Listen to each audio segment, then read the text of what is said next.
Hi, hello, namaste.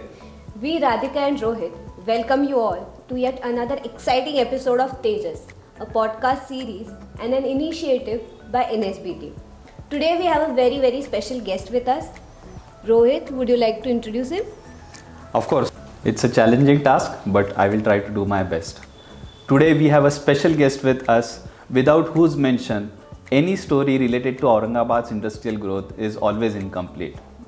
As our generation calls him, he truly is an Adi Purush in the modern day contemporary business scenario in Aurangabad. He is also the chairman of AITG Group, a second generation entrepreneur, and needless to mention, he comes from a very lovable family which has invented India's most favorite cookware brand, which is Nirlep. Please welcome Honorable Ram Bhogale sir to our podcast. Namaskar. Namaste sir. Namaskar. Sir, it's a pleasure to welcome you on our podcast series. Thank you. To start with, to dive in with the episode, we would really love to know your journey from taking Uma Sons and Nirlep to the AITG Group, today where it is. Look, I graduated in 1976 and then I joined the family business, starting with hospital equipment accessory business. Almost for a year I worked in that business. But prior to that, I remember after I became say 12 years old, my father made sure that every summer he would take us to the factory and make us work there for between 7 to 10 days and help the workers in various operations, like even cleaning the factory, cleaning the machines. So we had some amount of knowledge of what goes on in the factories. And post graduation, I joined business on 1st July 1976 to assist my uncle in hospital equipment accessory business. I worked there for about 1 year and came to know about the business as such, what model we are working in, to whom we are supplying, what kind of equipments we are supplying. Then I changed to Nirlep, the non-stick cookware business, where mass production was a big challenge. And my father, unfortunately, by then had some illness, so his presence in the factory was limited. And that actually, in a way, gave me opportunity to put in more work into the factory. And we grew. We lost my father by the time I was about 26 years old. And then the entire business was driven by me and my younger brother, who had by then joined the business. So between me and Mukund, we shared the responsibilities of managing 2 factories making non-stick cookware. And as you work in a business, and if you are deeply involved in the business, apart from your engineering knowledge, you need to use many other facets of your own personality. Marketing is a different game altogether. Managing finances is another game. Understanding balance sheet is something that is not taught in any engineering college. So we actually had to start with basics of all these subjects.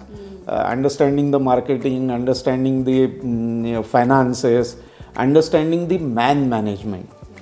So you need to understand a lot of psychology to actually do man management. And over the next 10 years, I think it was a journey of learning, making mistakes, learning through those mistakes, reading a lot of books, and then growing. I think that 10 years period was the formative period that helped me grow and my brother grow the business from where it was in the 70s to where it is today. The Applied Innovation and Technology Group, which is now into entirely different business altogether. I mean, I started with hospital equipment accessories, went on to make non-stick cookware, but we have practically divested non-stick cookware and we are now into auto component and heavy engineering. Right. So it's a completely different branch. So this means that starting early, learning from all the experiences has brought you where you are today. True. And your father paved a very good anchor for you. Like he took you to the factories when you were 12 years old. So starting from the odd jobs to all the good jobs is the process also which led you here. Yes, of course. Yeah, I mean, you learn a lot when you are actually on the shop floor. See, when you are assisting your workers, one thing that you get to learn is to respect them.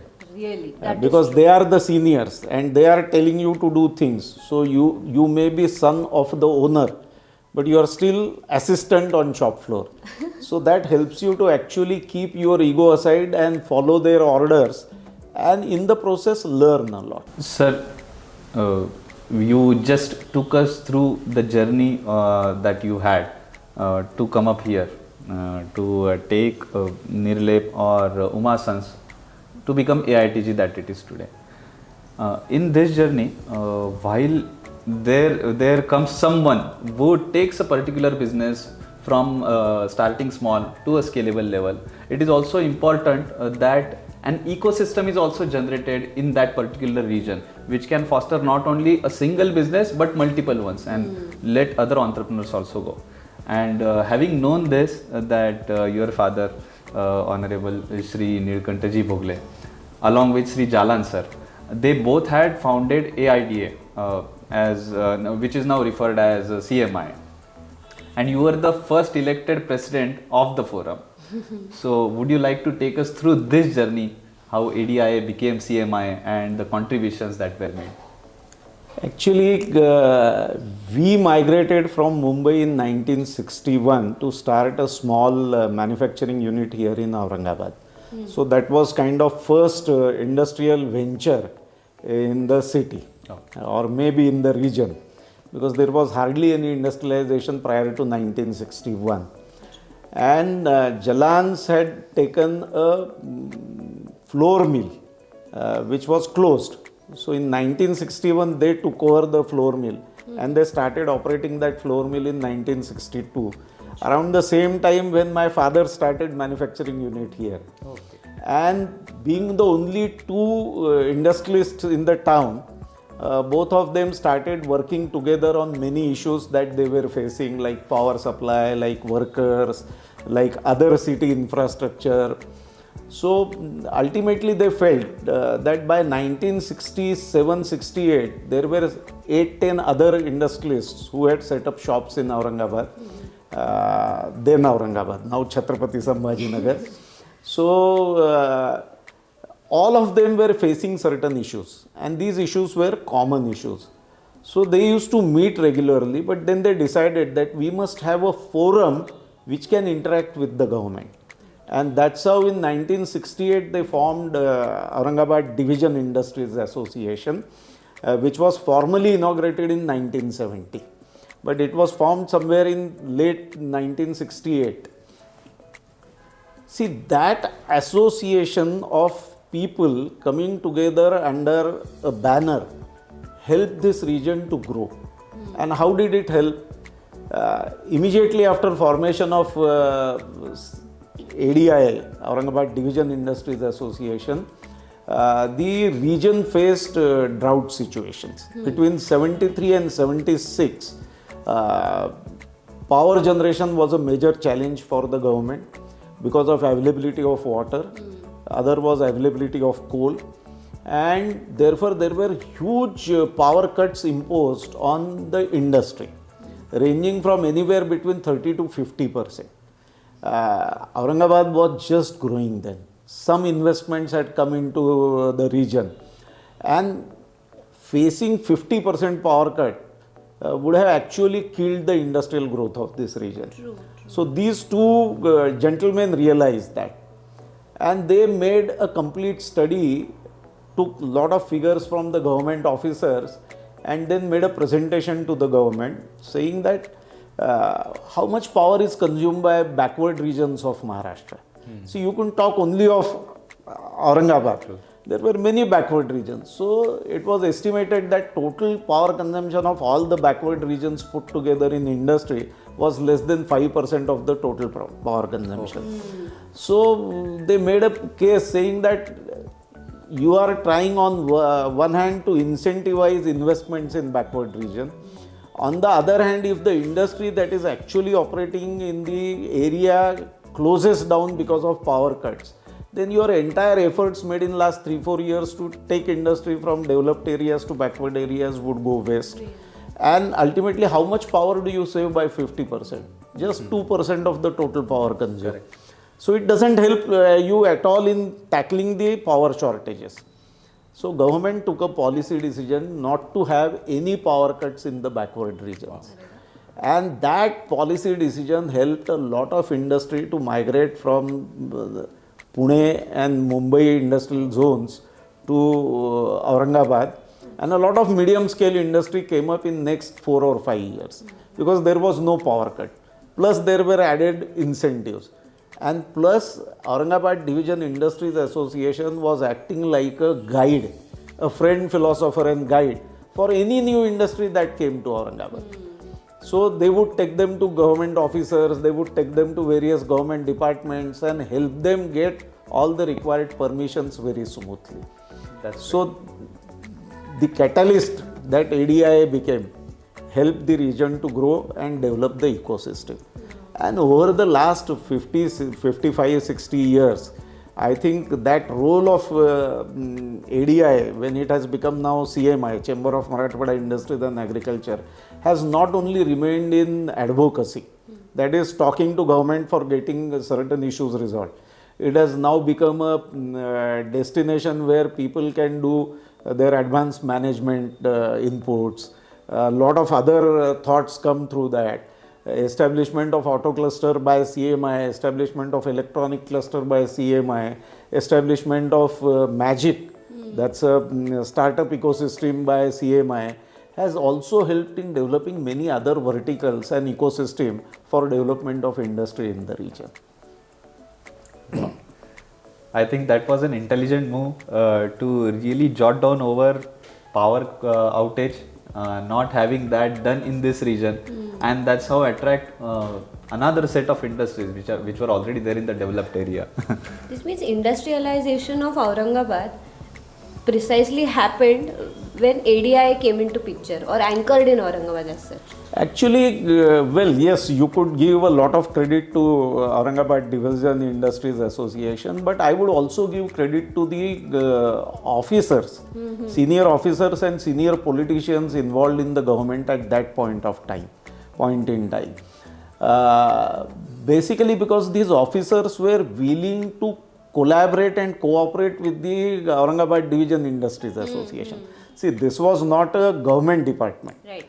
But to listen to a body which is not government was a great thing.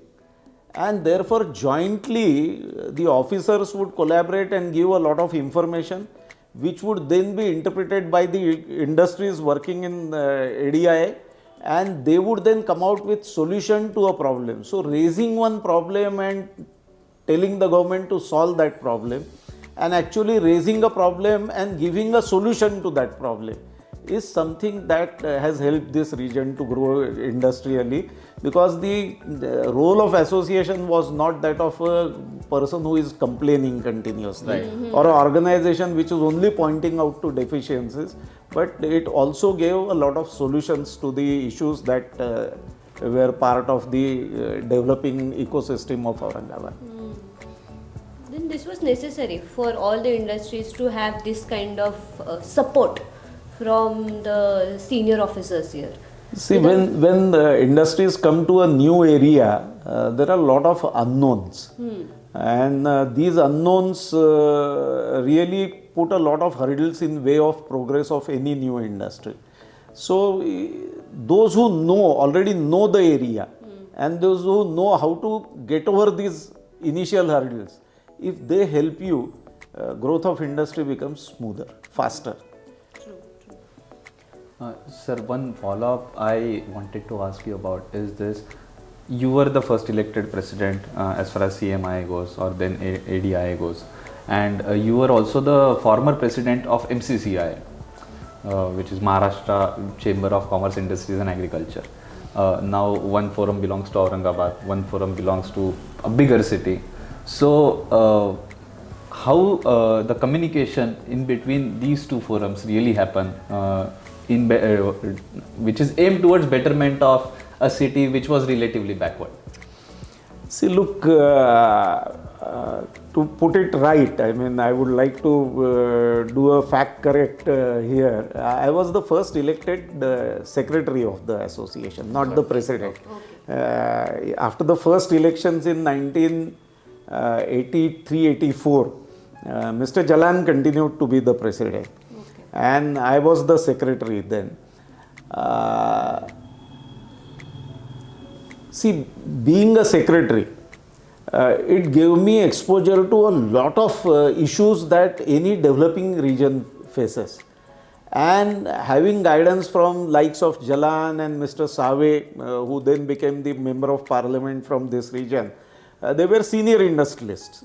So having their guidance and being able to actually work hands-on various issues that were faced by the region gave me a lot of insights into and a lot of connect into the government. One was insight into the issues, the other was connect in the government, and that has helped. So when I graduated to become president of Maharashtra Chamber, which was almost 30 years after I first became secretary of the CMI, I already knew about various issues. It was only that you need to know more about the state's issues. From regional issues, you then start countering the state's issues, and from only industries issues, you start also countering issues faced by the trade, agriculture. So the scope of Maharashtra Chamber is much wider as compared to CMI. Right. CMI was then only looking at industry, not at the trade, not at the agriculture. But now, of course, Chamber of Marathwada, industries and agriculture, as it suggests, they have also expanded their scope. So there is a definite connect, because all the growing regions, developing regions face similar issues. Right. The nuances may be a little different in different areas, but they face similar issues, and therefore the solutions are also very similar. And if you insist on state government to have policy for a region, say backward regions, so it would cover some of the regions of Maharashtra. But now when you sit in the state chamber, you are also representing the developed areas. So you can't focus on only one region saying that this is a backward region. Your narrative has to change. And that actually is done by cooperating and collaborating between various regional chambers and various regional associations. Collate all the issues, find a common solution that would apply to backward regions as also to developed regions, and it would apply to industry and trade. It would also to a great extent apply to agriculture. So if you are able to make such representations to the government, of course some of the representations are still limited to an area, limited to a particular vertical, say like trade or agriculture or industry. But by and large, if you are able to collate all the issues and then make a representation which would help everyone, so the role changes, but there is definitely a connect between all that. That's true. And one more interesting aspect we were discussing, which you mentioned, is about industrialization of Aurangabad. I think we should take Ramsar's input on the same. Industrialization of Aurangabad is really a very good story. So there was a time when Aurangabad was at its peak, when we had industries like API, we had industries like Garware, who started anchoring in Aurangabad. But then we saw a downfall of this industrial era. But Bajaj Auto and other organizations like this, when they entered, they changed this scenario. We again saw that rise. So we would love to know this journey of the rise, fall and rise back of the industries in Aurangabad. Because sir, we know that you have been a major actor as well as initiator for many of the activities. An action man in that. Absolutely, absolutely. See, look, when my father came here, as I mentioned earlier, in 61, 62, there were hardly 2 units in Aurangabad. Then by 66, 67, another 5, 6 units had joined the bandwagon of industrialization of Aurangabad. MIDC came into existence in 1963-64. Okay. So the MIDC Act is 1963 or 64, I don't remember exactly. But that's the time when government started acquiring land for setting up industrial parks. And Chikalthana was one of the first industrial parks to be set up in this city. The government also had given certain incentives like capital subsidy, like sales tax exemptions. Initially it was exemption, then it became deferral. But all this induced some of the units, and they had also started putting some disincentives for units in developed areas like Mumbai, Mumbai Thane belt. So industries started migrating to Aurangabad. Aurangabad had one major advantage. Being a tourist destination, we already had an airport, which was a civil airport, not a defense airport like Pune or Nashik. We had a civilian airport. There was a regular flight coming from Mumbai. Every day morning there was a flight coming from Mumbai. And for taking care of the foreign tourists who were coming to the city, we had 2 so-called 5-star hotels. So there was a place to stay, there was a daily connect, and there was an industrial ecosystem that was developing. There was an industrial park right next to the airport. The hotels were right next to the airport. So anyone coming from Mumbai, it was easy to fly in the morning, stay in the hotel, set up industry, visit the industry in vicinity, and then fly back next day morning. So I think with this advantage, Aurangabad started growing. But the incentives were for a limited period. Any unit that came in, for first 7 years there was an incentive. And then after 7 years lock-in, the unit could close down. And the first breed of industries which came to Aurangabad were all looking at the destination for milking the incentives. I see. So between 66, 67 and 74, the industry that came in was actually looking at incentives, not looking at the other advantages of the area. They were actually looking at the incentive, sales tax exemption. So between 4 to 10% saved straight away. Then 15% capital subsidy. So up to 25 lakh rupees for larger units and up to 15 lakh rupees for smaller units was given upfront for investment subsidy. Naturally, industries came, availed of all the incentives, and once the incentives dried up, no more sales tax exemption. You need to now pay sales tax on whatever you are selling. Slowly they cut back on their operations, and because there was a lock-in period of another 7 years, they did not close their units, but then started closing as soon as that period was ended. Because by then in the country, in many other areas, incentives were being declared. So they would shut unit here, go to some other area, start unit there. And that's how Aurangabad saw a dip between 1977 to 1983. Okay. There was a slow down in growth. But around 83, Mr. Anand Bhadkamkar, who was then the CMD of MDC, saw the potential of Waluj because already Garware had established a plant by acquiring private land. Vikrant Malleables had set up a unit by acquiring private land. So he induced Bajaj Auto to make an investment in Waluj for their second plant for manufacturing scooters. And licenses were given for a place. So being a senior bureaucrat, he also managed to make sure that Bajaj Auto gets a license to set up a plant for Aurangabad. Aurangabad. That's how a second plant of Bajaj Auto came in Aurangabad. And Waluj started growing as an industrial area. The government acquired a lot of land. Since it was in a backward taluk, by then government had started looking at every taluka as a different industrial zone. So Gangapur Taluk, which was different from Aurangabad Taluk, though Waluj is hardly 15 kilometers from Aurangabad, had additional incentives. Okay. And then for a larger unit, the government designed a scheme for even higher incentives.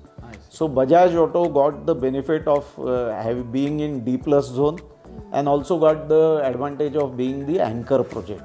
And many other units also followed Bajaj Auto, because once you have a large unit employing close to 10 to 15,000 workers in an area, suddenly you find all others interested in that area. And establishment of electronic telephone exchange, way back that was a luxury, helped Waluj. Having a separate pipeline to pump water from Jayakwadi directly to the industry also helped overcome all the water shortage issues. Having separate distribution for Waluj for power also helped that area to get better quality power, and that helped Aurangabad in its second journey of industrial growth, which was far stable, because by then people were not only looking at incentives, they were also looking at other advantages of the area in bringing down costs, in distribution network, in connectivity. So all those helped Aurangabad to grow later on without really any slowdown as such. Of course, in any industrial this thing, you have a sinusoidal wave. When there is a peak growth, then it drops a little bit, but not like what happened between 77 and 83. Right. Wow. Interesting to know. Since then, there is no looking back. I think there has been a very steady growth. There has been always some investment coming to the area. The government has also acquired additional areas like Shendra, now DMIC. So the government is also looking to expand, and the industrial ecosystem here with 2 or 3 major associations now playing a role has also helped. Also the industries associations have marketed this very well by actually creating events wherein you invite a lot of people to know more about Aurangabad and getting the media publicity. That's true. So that also helps selling of Aurangabad to various investors. We should be actually thankful to all these organizations because their efforts have helped Aurangabad to put it on map as a tourism capital as well as a business capital now. That's a really good history to know about. So Aurangabad has a lot of history, not only as tourism industry, but has a lot of history in industrial growth. In fact, if you really look at the city, Chhatrapati Sambhajinagar and the surrounding areas, even before the first industrial unit came here, we were making paithanis. Yeah. Yes. One of the best textile, most fashionable textile was being produced here in near Paithan. Then we were doing the Bidri work, which came with the shifting of capital way back in the 13th or 14th century by Muhammad Tughlaq, who brought the capital. Along with him came a lot of artisans, and then they settled here. And therefore Himru, which is again a textile, Bidri, which was carvings on metal and inlaying of silver, all those activities were already here. And I would quote even carvings in Ellora, sculpting in Ellora and Ajanta caves as a major industrious activity. I mean, people who were very creative were already there in this region. They needed an opportunity to express themselves in the modern form of industry. म्हणजे आपण समृद्ध होतोच आधीपासून. I This is a very good story to tell to the next generation. Like, I would really love this story if I could tell it in this form only to my daughter. Because she should also know that she is so lucky to be here to have this kind of history around. Yeah, because the area is known by its legacy, its history, and therefore that industriousness was there already in this land. And unfortunately, in between, because of occupation and because of the rulers not being from the local culture, they had suppressed the population. Because the only way to rule a population is to suppress them. So that suppression went away with the new form of industrialization that came in after 1960s. That's great. We look young, but we have a daughter and a son. Sir, moving on, I'm sure, the overall journey from having suffered basic necessity issues such as bijli, pani, electricity, investment, so bijli, pani, paisa, and from there to come up here must have been filled with many challenges.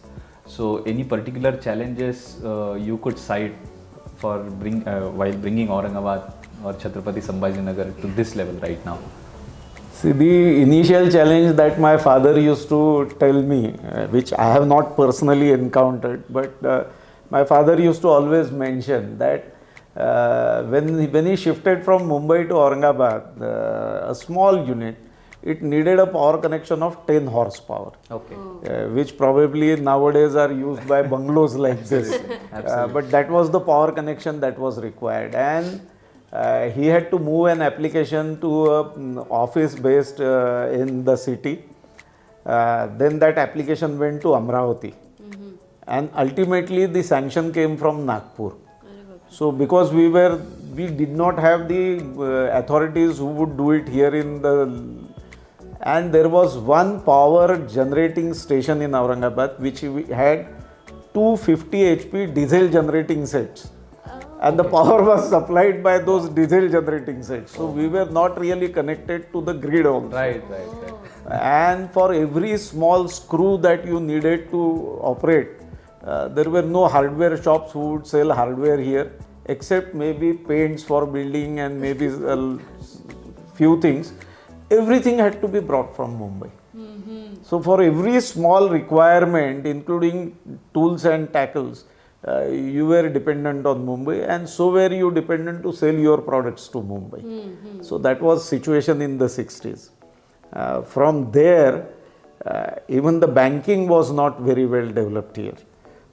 Most of the bank had only a branch or two here in this region and no authorities. So any small loan that you wanted needed either you to travel to Pune or Mumbai to talk to the senior management to get that loan sanctioned. And everybody looked at that loan with a lot of suspicion because this was not known industrial area. Yes. So how come industry in Aurangabad? Oh, is that so? Do you really need loan for setting up an industry? Were the initial question marks.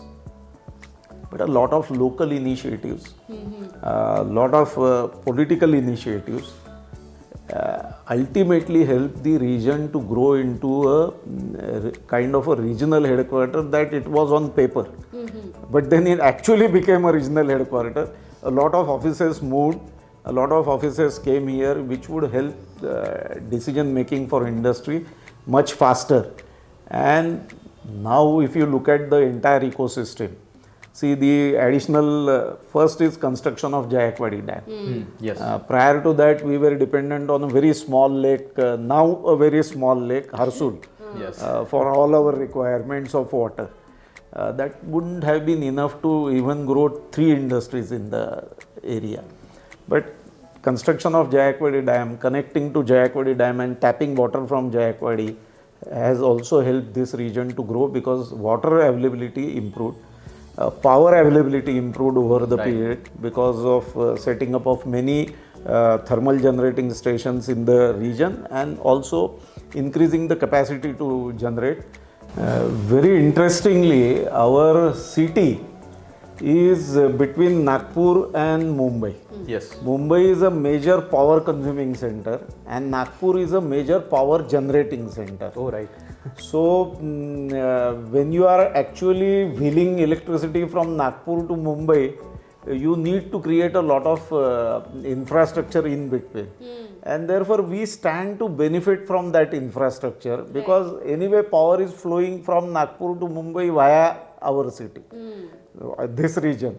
So, a lot of power availability is possible because of that infrastructure that the MSEDCL or now the transmission company has set up.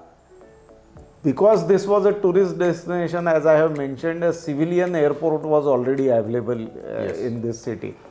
And if you look at the international routes, coming out of Mumbai, going towards Singapore, going towards Australia. Interestingly, our city again falls on the same routes. Oh, really? Wow. We have not been able to actually take best advantage of that.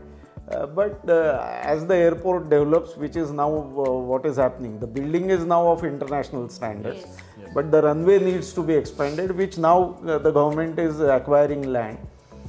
So we will also have a lot of traffic, which would be because we are on this trunk route. Because the flights originating from Mumbai or from any other destination east of India, particularly southeast of India, would fly over this city.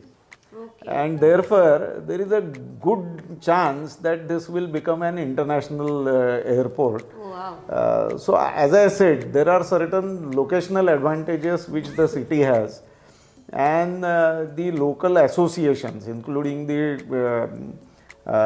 Small Scale Industries Association, the CMI, the CII now has a chapter, or the tourism development forums which are working in the city, the trade associations, all of them come together and they are trying to actually create this ecosystem where the city will have further chance of growth.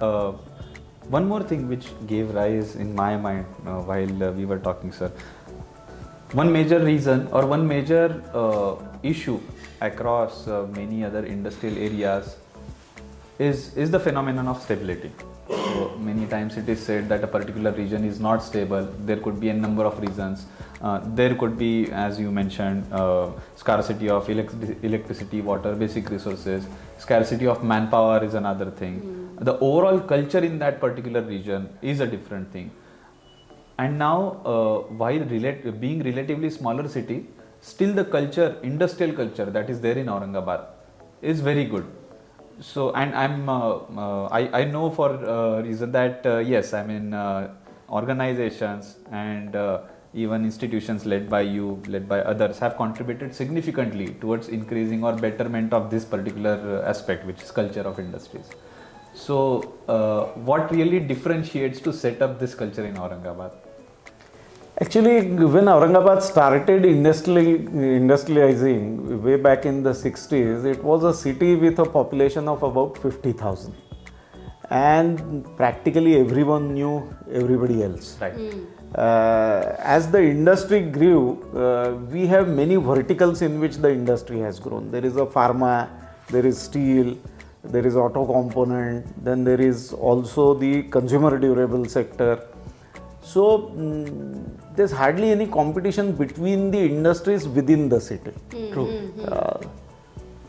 And CMI, in its earlier avatar of Aurangabad Division Industries Association, had started collaborating in a big way with government officers, the local politicians, and that culture kept on growing. See, there was no break. So, if you see the connect of all the associations with the local politicians, with the local bureaucracy, Right. they are very strong. There's a lot of selflessness in that. That's true. So the politicians are not financially involved in the industry. They are not looking to milk the industry, nor are the bureaucrats involved in the industry in that way. So their interests are in developing, and that relationship has a very strong background and also very strong present. See, bureaucrats who retired 15 years ago but have spent 3 or 4 years of their service time in Aurangabad or in Chhatrapati Sambhajinagar still have excellent relations with local industrialists. I mean, they come for their personal, say there is a marriage in the family. So, invites go to all these retired bureaucrats along with the current serving bureaucrats. Invites go to a lot of political activists or other politicians who have actually retired from active politics. And all of them make it a point to come to Aurangabad to attend all these marriages or various family-based celebrations. These kind of bond you don't see anywhere else. And because there is no competition between individual industries, So I don't look at all others who are operating in the same field of industry as my competitors. So we collaborate and cooperate. And that kind of culture is rarely seen in any other industrial township. I mean, everybody is very transactional there. So if you have any mutual interests and a transaction, you come together. The moment that is over, you don't meet each other. But that's not the way Aurangabad operates. That's not the way this city operates. It keeps those relationships for years together. Right. And that has helped the local ecosystem to grow, and that's a differentiator. So any issue that the industry is facing is immediately taken up to the bureaucracy, which matters, and the bureaucracy acts not in interest of individual interest, they act in the interest of the region. So labor issues were tackled in that fashion. All industrial violence that you see or industrial extortions that you see in other regions have not really grown here because the issues were nipped in the bud by taking help of various bureaucrats, be it collector or police commissioner or SP or the local inspector who is managing the police chowki of that industrial area. All of them are well connected with industrialists here. And these are not pecuniary relationships. They go beyond that.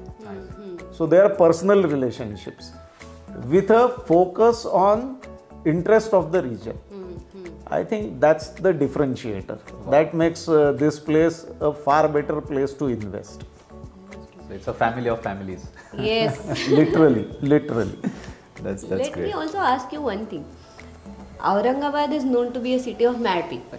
Mad in the sense that people here buy 150 plus Mercedes in a day or 200 plus EVs in a year, can plant some lakh trees in a year or so, and many other social initiatives.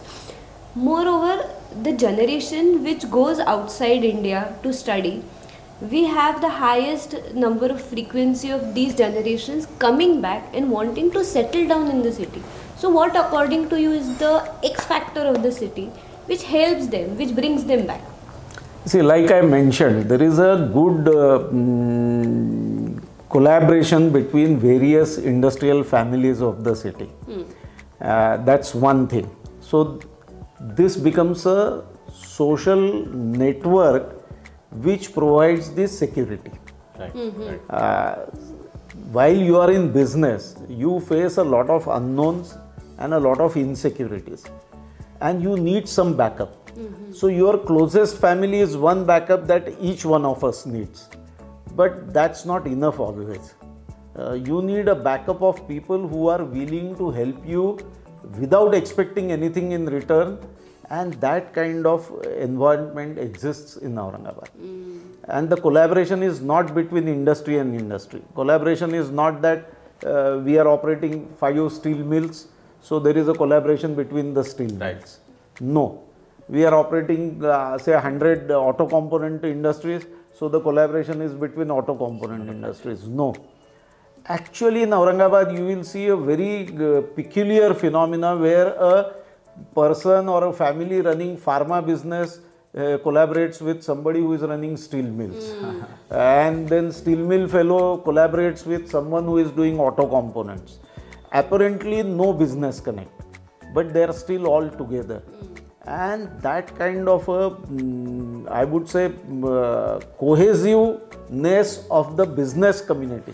In fact, even the traders, I mean, generally industry and trade are two separate, considered two separate communities. In Aurangabad, you will find the traders are well knit with the industrial community, as if they are part of industry, or as if the industry is part of trade. So all this actually helps to create an environment which is very secure for anyone psychologically. Right. And at times when you are facing challenges, it also helps you to mitigate your challenges very effectively, because all people step in and help you. It also opens up your mind to go to people to ask for help. Right. Otherwise, there is definitely a barrier. Yes. You would not like to go to people and ask for help, Of course. unless you enjoy that kind of relationship.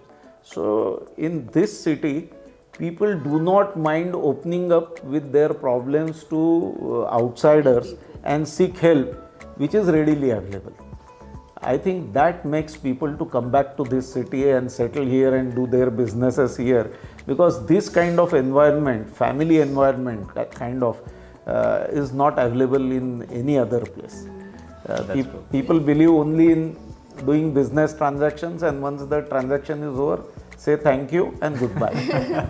No, we always hear that Aurangabad is a small city and everybody knows everybody. It is true in every sense, I think. Because as you rightly said, that whenever anyone is in a problem, the person knows whom to call, how to pick up and how to tell the person that I am in this problem, please help me out. And the person in front will never deny. So that I think the warmth of the city is and the industry has had interest in, or they have interest in many other areas which are required by industry or trade, like cooperative banking. Right. So you will see a lot of industrialists are deeply involved in cooperative banking. Yes. So they are able to actually take care of financial needs through the banking system of someone who is facing challenges. They are also into technology space. So helping some industry technologically is also possible. There are experienced businessmen who are available for upcoming industry to seek advice. So a lot of hand-holding is possible in the city. Right. I am a small industrialist. Even a large industry fellow would not deny me 15 minutes of his or her time to discuss my problem and seek an advice. Which is really helpful. Yeah, which is very helpful. Which is very helpful. I mean, this kind of ecosystem really is required for the new generation and the new industries to come up, and for the old industry to continue to survive. True. That's absolutely true. And sir, one more very interesting story that we have heard is during that outsourcing drive of Bajaj Auto in the Vados area, which really, I mean, was a revolution towards the industry at that particular time. During that drive, we got to know that you opted for a component called a steering column for three-wheelers, which was supposed to be the most difficult, most tricky and heavy rejection component. There were other choices, of course, but you opted to just go for this one. So sir, any particular reason? See, I am a mechanical engineer, and so is my partner in business, but my co-brother. He was working for Bajaj Auto for initial 10-15 years, and he had exposure of working in various shops of Bajaj Auto. And jointly we were running a small business of a tool room when I received a call from Bajaj Auto that now we are restructuring the whole supply chain, and instead of small components that we buy, we would like to start buying sub-assemblies. Right. So would you be interested? So we were a very small vendor of Bajaj Auto.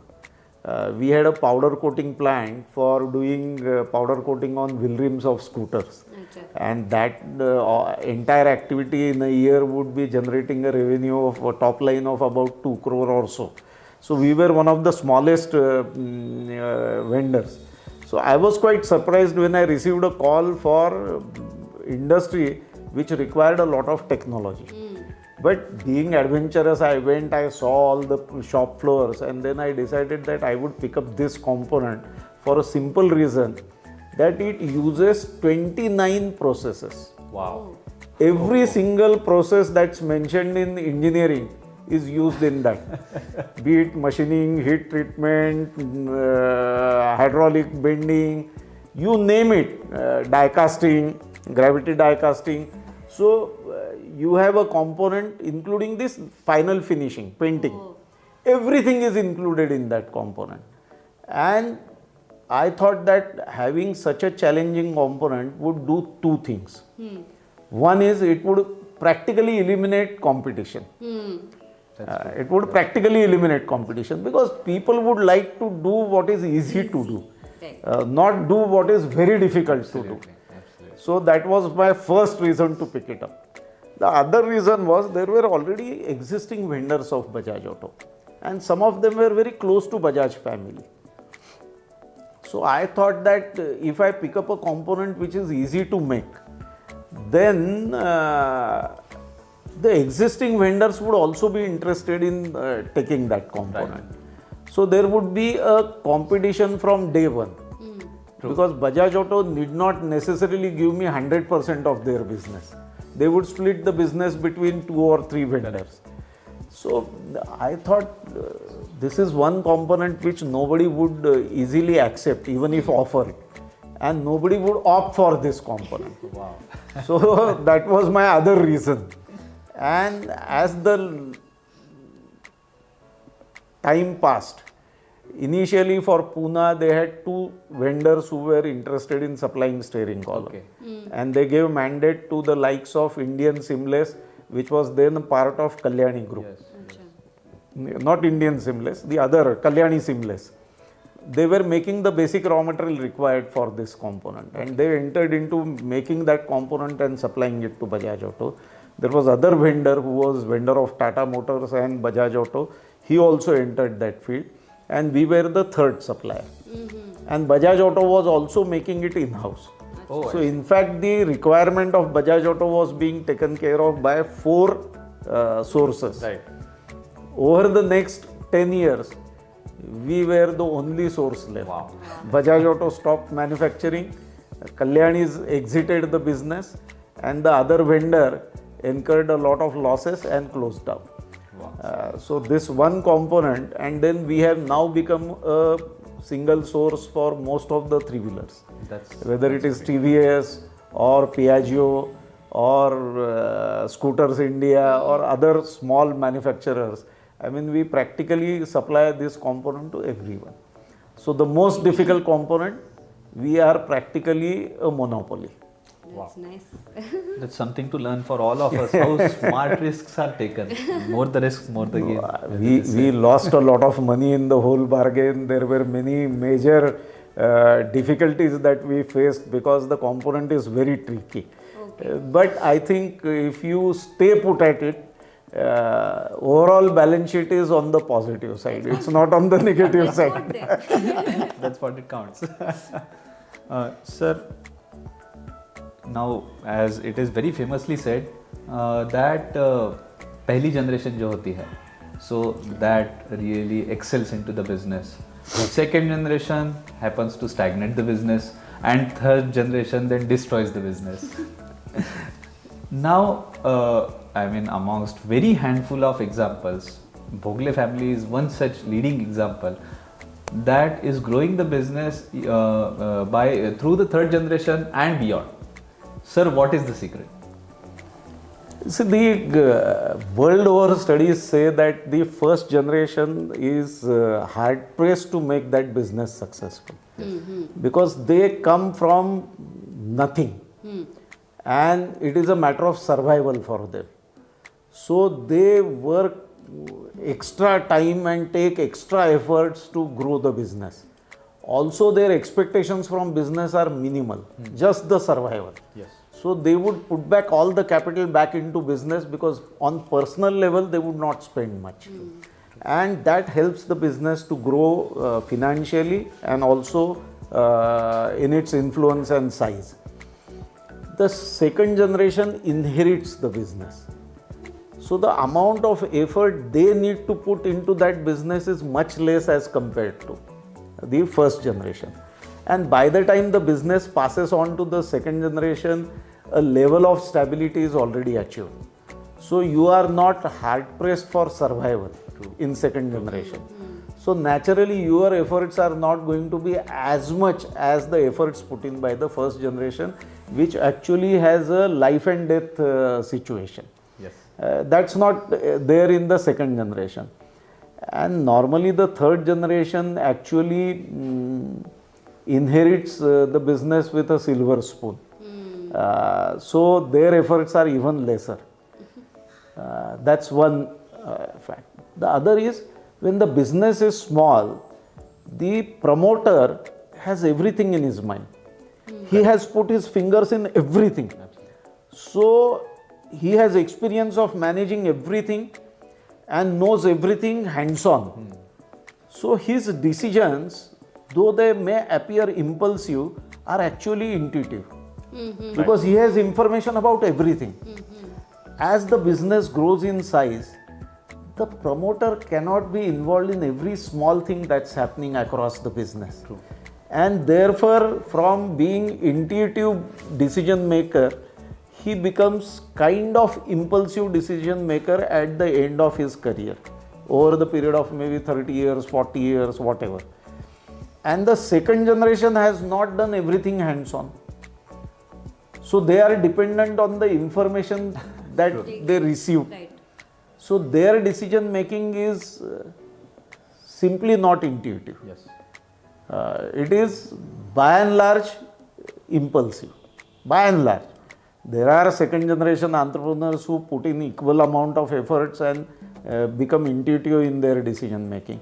But by the third generation, the business size may have grown so much and the challenges may have become so different as compared to the learnings of the first and second generation, that you need a completely different set of decision making ideas to continue the business in third generation. The third generation may not be that in that position because they do not make that much effort as the first generation has made. This is one thing. So how do you actually ensure that your business continues? That is through setting up systems, management information systems, business intelligence information systems, and then putting them into a policy framework where you define everything as to how will you approach this problem, how will you approach, what are the current laws. So there has to be a continuous information coming, and that would also help you to improve your systems to actually synchronize with the current laws, Right. the current financial scenario, the current this thing. And therefore the decision making becomes more system oriented than become individual oriented. I think if you are able to make this journey from being individual decision maker to a collective decision maker, where the system has generated a lot of information, required information, you analyze that information and then the system gives you probable solutions, and then as an owner you pick up one of them or maybe mix and match and then pick up a decision. I think the business is more likely to continue for next few generations. If that doesn't happen, then the business is not likely to continue beyond third generation. I think that perfectly sums up success stories as well as failure examples. Wow, that was a very insightful session actually. But यहाँ पे सब खत्म नहीं होने वाला है, picture अभी बाकी है. So let me welcome the Sita of the Bhogale family, Mrs. Shamul Bhogale. नमस्कार. तर आपण आता असं एक मजेशीर गेम खेळूया. त्याच्यामध्ये खूप काय अवघड नाही, खूप काय सोपंही नाही असं म्हणते मी. सो लेट्स आस्क यू, तुमच्या नातवंडांचं फेवरेट कोण, आजी की आजोबा? समटाईम्स आजोबा, समटाईम्स आजी. कारण नातवंड डिप्लोमॅटिक असतात. माहिती असतं कुठल्या गोष्टीसाठी आजीकडे जायचं आणि कुठल्या गोष्टीसाठी आजोबांच्याकडे त्यांना माहिती जायचं. असतं वरण कुठे शिजतं त्यांचं. त्यामुळे याचं नक्की उत्तर मी नाही देऊ शकत. हेच परफेक्ट उत्तर. काकांची एक क्वालिटी जी तुम्हाला खूप आवडते? तसं पाहिलं तर सक्सेसफुल होण्यासाठी अनेक क्वालिटीज आवश्यक असतात, पण ह्यांच्यामधली एक क्वालिटी मी खरंच सांगते की एक मराठी गाणे, रंगुनी रंगात साऱ्या रंग माझा वेगळा, गुंतुनी गुंत्यात साऱ्या पाय माझा मोकळा. तर हे पाय माझा मोकळा हा ही क्वालिटी ह्यांची आहे.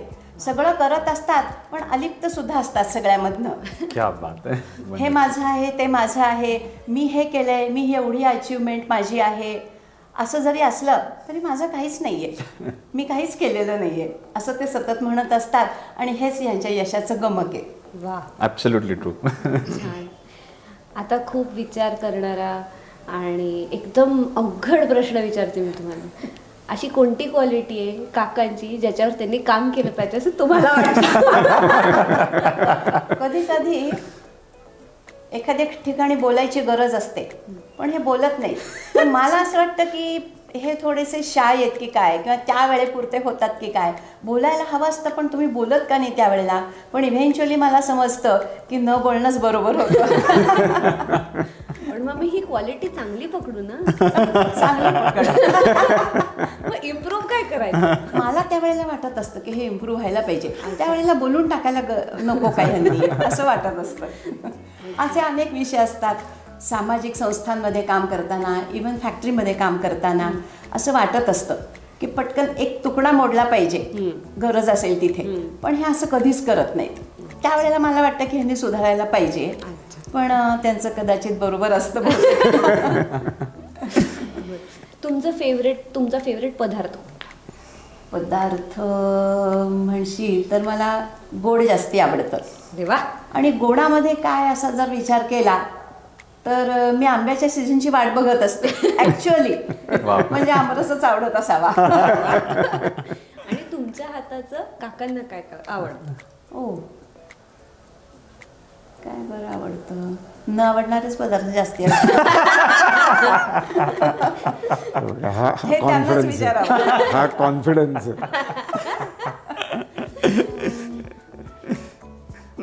That's great. म्हणजे आता now sir, as the battle is now shifted towards you. Yes. Now the first question that I am going to ask you is, what is your favorite dish? See, I used to like bhakri with ghee and salt. Yeah. But I had forgotten it over the last 3 decades. Okay. 3 decades. See, because of diabetes and because of year of millets, suddenly I shifted to eating bhakris. And now I have discovered the pleasure again. See, a plain hot bhakri, either jawar or bajra, with a lot of homemade ghee and salt or thecha. क्या बात. It is one of the best, amazing dishes that one can have. Fantastic. And any favorite song of yours or movie? See, the movie I loved the most was Anand. Okay. Rajasthan. And naturally my liking of songs are not like Anand. It is Qawwalis. I love Qawwalis very much. म्हणजे लोकांना असं वाटतं गझल ऐकायला आवडतं, कारण गझल म्हणजे असं तुम्ही सिरियस आहात फार, पण मला कव्वाल्या फार आवडतात. म्हणजे कुठलीही कव्वाली असेल. अगदी इंजिनिअरिंग कॉलेजमध्ये असताना जयस्वाल टी हाऊसच्या समोर एक डिलक्स म्हणून हॉटेल होतं. त्या डिलक्स हॉटेलमध्ये आजीज नाझाच्या कव्वाली लागलेल्या असायच्या त्या काळात.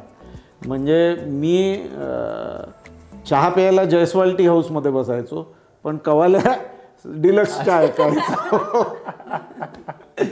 Interesting. And lastly, now I strictly believe that the lady of the house is always perfect. त्याच्यामुळे सर काकूंची फक्त चांगली क्वालिटी. मला माहिती आहे, वाईट काही नाही. नाही. कसं असतं की when you are involved in business, तुम्ही ना फार घराकडे लक्ष देऊ शकत नाही.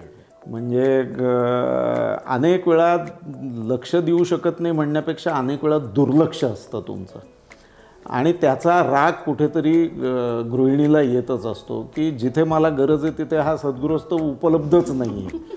तर पण तिची एक क्वालिटी अशी आहे की ती रागावली तरी पटकन शांत होते, आणि किती रागावली तरी आवाज एवढा गोड आहे की रागावण्यातही मजा असते. कारण आवाज गोडच असतो ना. That's wonderful. So it was really great to talk to the man who heads the family business and to the lady who heads the family. Really. Sir, ma'am, it was a pleasure talking to you. Thank you. आम्हाला खूप मजा आली, and there were many learnings that all of us had, and I'm sure our viewers will also have. Definitely. Thank you so much for today's session. Thank you. Thank you for having us.